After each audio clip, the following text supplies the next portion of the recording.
without such a thing in their arms or without touching that, then for me that is also a form of idolatry. Let's teach our children to trust in Yahweh and that, well, Yahweh created light and He created darkness. He wanted the night to be dark. I hope no one among us needs full light in his or her bedroom in order to be able to sleep. I couldn't sleep with light, by the way, but yeah, Yahweh created light and darkness, so we should not be scared in the dark. We should trust Yahweh. By the way, for the children, usually there are no monsters under the bed. Oh. Maybe you can turn on the light a few times and just check to be sure, but I assure you will find no monsters under the bed. Is that okay?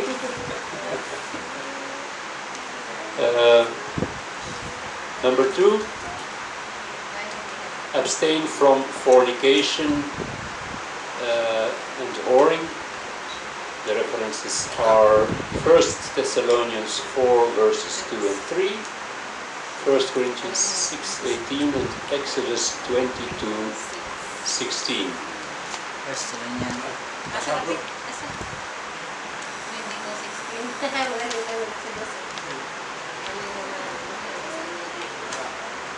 Exodus and the orders na it's there. Nauna ka 16. Kana? 22:16. Mas madali kasi Exodus 22:16. And when a man entices a maiden who is not engaged and lies with her, he shall certainly pay the bride price for her to be his wife.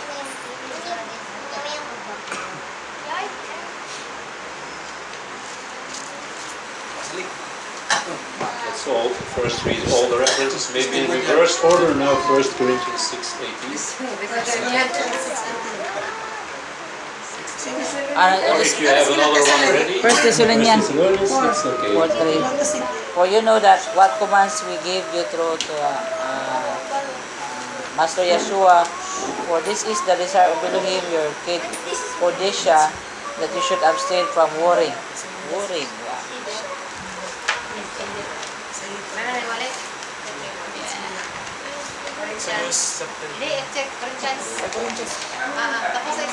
First Corinthians 6:18. Corinthians 6:18.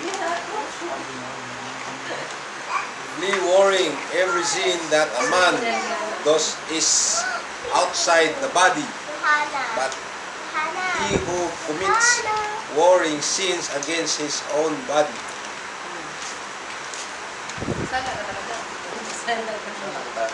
There is a footnote here: fornication, premarital relations.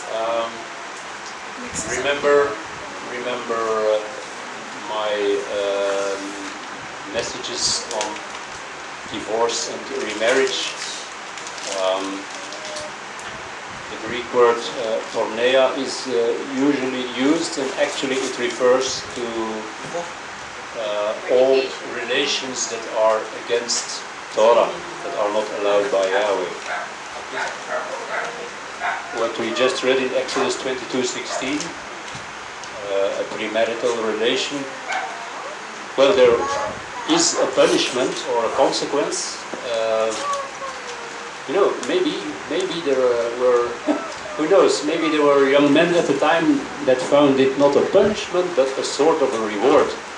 Saying, now I can finally marry her, because I have to marry her, according to this instruction in Exodus 22. But of course, he had to pay a bride price which was very considerable, so it was still intended to be punishment.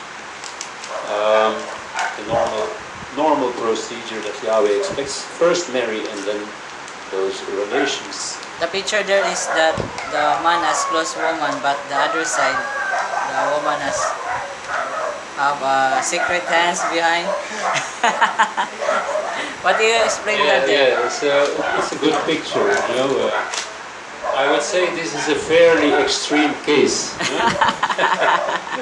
What can you say about that? Where I would say he's an excellent actor. If he can continue doing that for 15 minutes, well, then he should get a contract in Hollywood or so.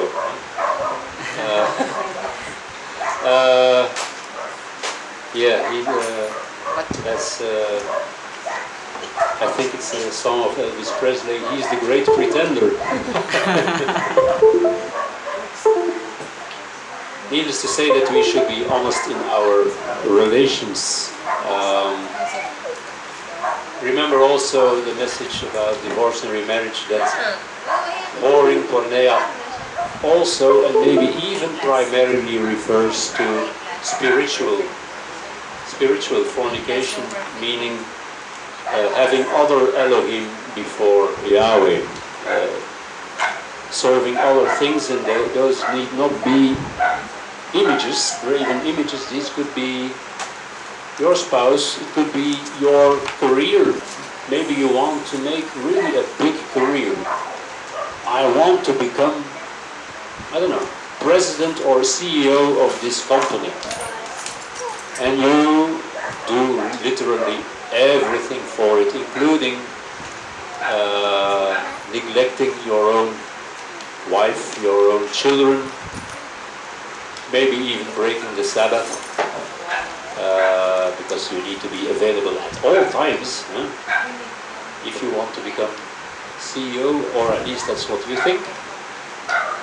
Well, that's also a form of idolatry, a form of spiritual fornication. So both physical and spiritual fornication should be avoided. We should abstain from these.